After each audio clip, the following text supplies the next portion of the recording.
안녕하세요. 현실주의자입니다. 방금 오프닝이 그 구독자분께서 만들어 주신 겁니다. 정말 능력자분들이 굉장히 많으시네요. 제가 못하는 부분이라 더 존경스럽습니다. 오늘 시장은 좀 어떠셨나요? 우선 멤버십 시스템을 시작했고 많은 분들이 가입해주고 계십니다. 정말 감사의 말씀을 다시 드립니다. 자, 오늘 시장은 좀 어떠셨나요? 뭐 또 별다르게 얘기할 게 없습니다. 늘 말씀드리던 그 부분이죠. 그래서 사실 업데이트할 건 없어요. 근데 계속해서 지켜봐야 될 거는 여기서 계속 옆으로 움직일 수는 없다는 겁니다. 이제 방향성이 결정될 거고, 제가 봤을 때 여기서 떨어져도 2400까지라고 봅니다. 일단은요. 2400까지 가면 또 그때의 시장 상황이 중요해지겠죠. 사실 지금은 예측의 영역보다는 대응의 영역으로 보입니다. 예측은 어차피 방향은 정해져 있잖아요. 제가 늘 말씀드리던 방향이기 때문에 그거는 지속적으로 보신 분들은 바로 아실 겁니다. 또 뒤에서도 말씀드릴 거고요. 일단은 코스피는 저는 일단 내일은 그 상한선까지는 갈 것 같습니다. 상한선까지 갈 수 있을 것처럼 보인다. 이 횡보선에서요. 횡보선에서. 횡보 라인에서는 상한선으로 갈 것으로 보인다. 시장 분위기가 형성되고 있기 때문인데요. 그 시장 분위기도 뒤에서 말씀드리겠습니다. 코스닥은 지금 다시 예전 그 저항선으로 가고 있습니다. 지지선이 될 뻔했으나 트랩 스윙으로 다시 떨어졌죠. 여기서는 진짜 애매한 구간입니다. 여러분들 아마 제가 지금 이 말씀을 드리면 고개를 끄덕이실 것 같은데요. 지금 이 차트 흐름 상에서는 투자하기가 정말 애매합니다. 들어가기엔 많이 올랐고 그렇다고 빠지는 걸 기다리려니 너무 강하고 정말 애매한 구간이에요. 그래서 지금 구간은 투자를 조심해야 되는 구간입니다. 그래서 제가 제언 드리는데 지금은 좀 지켜보는 게 어떤가 싶습니다. 차라리 방향이 정해지고 나서 투자하는 게 맞다는 겁니다. 현재는 강하긴 하나 계속 경계는 해야 되는 시점이란 겁니다.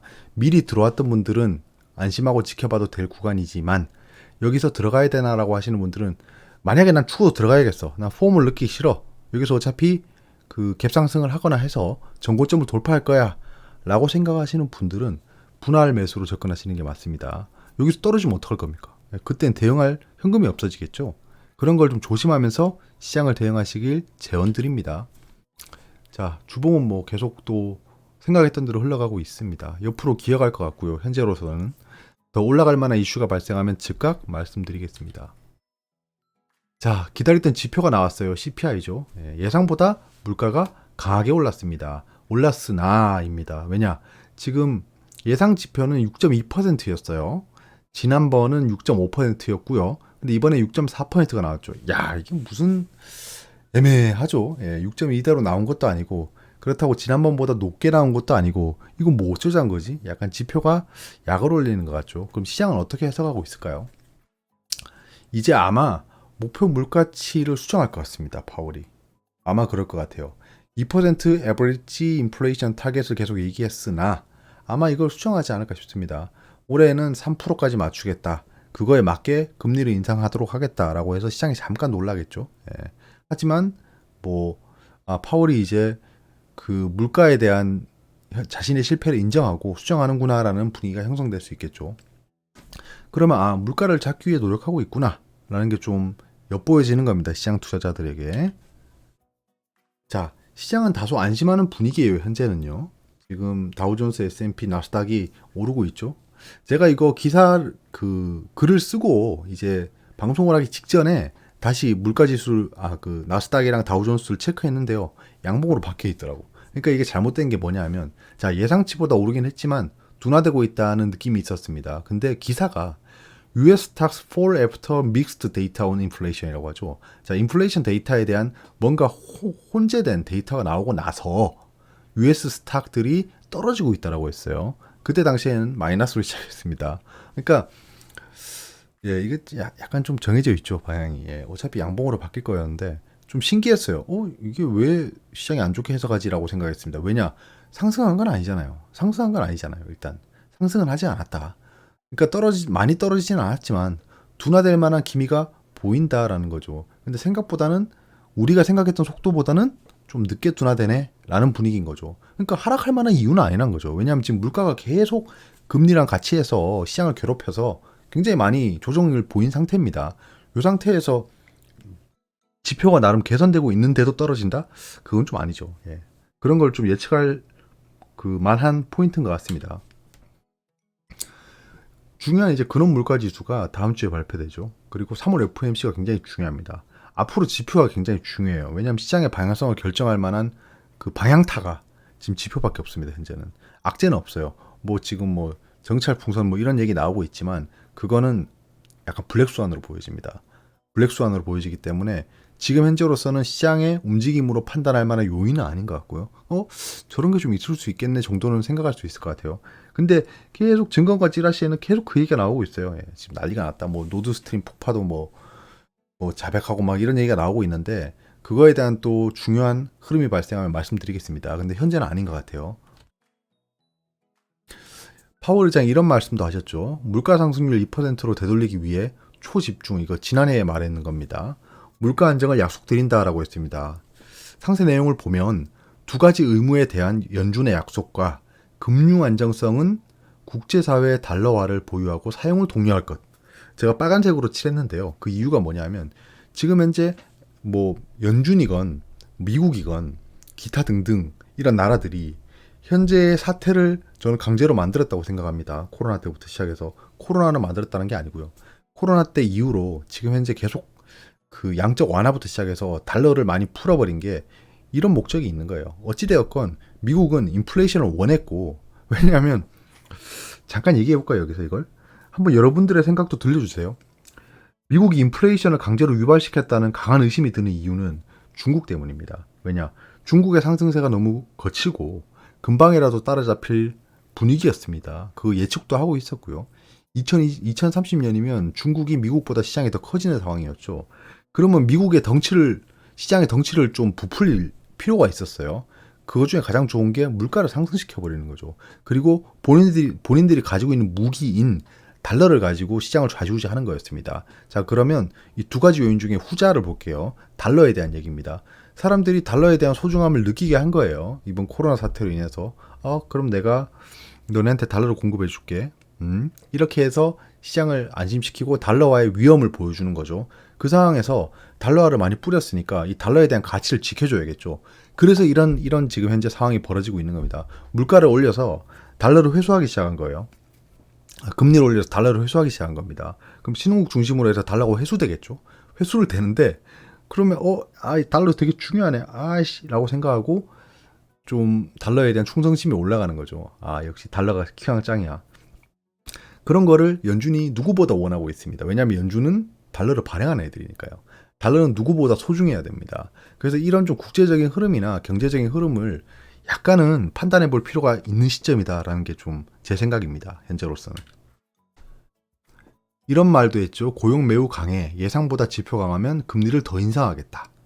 상당 기간 긴축이 필요하다는 걸 입증했다라고 했죠. 그러면 여기서 좀 궁금한 게 있잖아요. 금리를 그렇게 올리고 지금 코로나도 끝나서 자발적인 그런 해고 상태를 유지하기가 어려울 텐데, 왜냐하면 지금 그 미국의 그 예금에 대한 양도 줄어들고 있잖아요. 지금 줄어들고 있습니다. 지표상. 그런 상황에서 왜 아직도 고용이 강하지? 이상하네. 왜 이렇게 사람들이 일자리는 많은데 사람이 없는 상황이 발생하지? 라는데 그 이유가 여기 있습니다. 이걸 한번 잘 보세요. 자, 왜 미국 고용 지표가 강할까라고 하면 답은 여기 있습니다. 여기 뭐 리쇼어링 FDI라는 게 있는데 FDI는 해외 투자예요. 자, 리쇼어링이 뭐죠, 여러분? 리쇼어링 아시는 분 있나요? 당연히 아시겠죠? 모르시는 분들은 지금 아시면 됩니다. 리쇼어링은 그 국내의 기업이 그 임금이 많이 올라 버려서 외국으로 나가는 겁니다. 그러니까 우리가 베트남이나 중국에 공장을 짓는 행위가 그 외국으로 나가는 행위인데 그걸 다시 공장을 한국으로 돌리는 거예요. 국내로 돌리는 게 리쇼어링이라고 합니다. 리쇼어링. 자, 그래서 지금 미국의 리쇼어링이 굉장히 올라가고 있습니다. 미국 기업들이 미국으로 들어가고 있다. 뭐 관세나 그다음에 세이프가드 이런 것들 때문이죠. 근데 여기서 보면 리쇼어링 중에 코리아가 biggest contributor라고 합니다. biggest contributor. 가장 큰 기여자다. to US job creation. US의 그 미국에 일자리를 창출하는 데 있어서 가장 큰 기여자는 한국이다라고 하고 있습니다. 어떤 내용이냐? South Korean Enterprise라고 하죠. 이건 그 남한 기업이라는 겁니다. created. 자, 창출했다는데요. 뭘? 35,000개의 잡을 창출했다. 2022년에 미국에.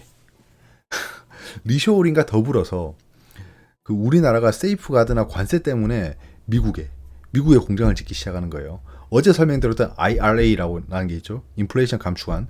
그것도 결국엔 미국의 기업을 유치하기 위해서 펼치고 있는 미국 정치인들의 정치입니다. 결국엔 정치예요. 미국 정치인들의 여러 가지 장치가 있는 거죠. 너네 미국에 일자리 창출 안 할 거야? 미국에 와서 공장 안 지을 거야? 미국에 와서 생산을 하라는 것 자체가 미국에 공장을 지으란 거고, 미국에 공장을 지으라는 건 결국엔 미국에 일자리를 창출해서 자기들이 인기를 얻겠다는 거죠. 정치인들이 할 일이죠. 자기 나라의 이득을 위해서. 그 가운데 가장 일자리 창출에 기여를 많이 한 기업이 한국이다라는 겁니다. 그럼 여기서 볼 수 있는 게 한국의 이 코리아 엔터프라이즈라는 것들이 여기에 지금 그 일자리 창출에 기여를 하고 있으니 나중에는 수혜를 볼 겁니다. 나중에 수혜를 볼 거예요. 그 일환으로 지금 배터리 관련주들이 올라가고 있고요. 요걸 한번 생각해 보면 좋을 것 같아요. 자, 그리고 다음 주제인데요. 지금 없어서 못 파는 이것은 이라는 건데요. 하루가 급해. 1만 개 만들어줘 라고 얘기하고 있습니다. 뭘까요? 예, 챗 GPT 관련입니다. AI죠. 예, 초거대 AI입니다. 그래픽 저장 장치, GPU죠. 인공지능 반도체 수요가 급증하면서 파운드리, 반도체 수탁 생산 업체에 긴급 주문이 쏟아지고 있다. 자, 파운드리는 두 개죠. 예. 그 중에 TSMC입니다. TSMC에 GPU가 당장 필요하니까 주문이 폭발하고 있답니다. 1월에 매출이 16%가 올랐다는데요. 결국엔 비메모리 반도체 쪽 얘기죠.